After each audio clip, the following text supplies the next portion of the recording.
তাহাজ্জুদ পড়তে পড়তে কপালে দাগ ফেলে দেওয়ার পর শুধু জাহান্নামে যাবে ছেলেকে সময় মতো বিয়ে না করার কারণে।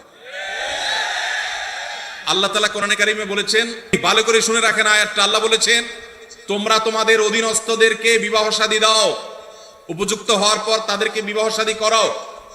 এই আয়াতের শেষাংশটা দেখেন কত ইন্টারেস্টিং। আল্লাহ বলেছেন, ইয়াকুনু ফুকারা, তারা যদি গরিব হয়, অভাবীও হয়, ইউগনিহিমুল্লাহু মিন ফাদলি, তুমি বিয়ে করাও, আল্লাহ তাআলা তাদের অভাব দূর করে দিবেন।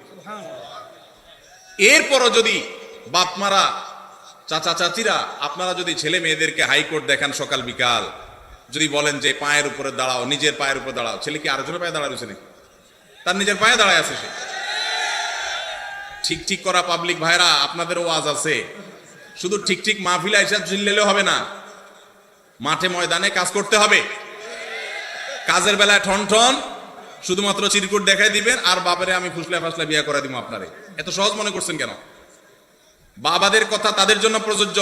বাবাদের মায়েদের বিয়ে দেয়াতে কার্পণ্য করা উচিত না। ছেলে যদি ডাল ভাত জোগাড় করার মতো ব্যবস্থা থাকে তাহলে দেরি করবেন না। অনেক মা বাবা আছেন এই ব্যাপারে কার্পণ্য করেন। কত জেনা ব্যভিচার হচ্ছে। এই যুবক যে প্রশ্ন করেছেন খুবই প্রাসঙ্গিক।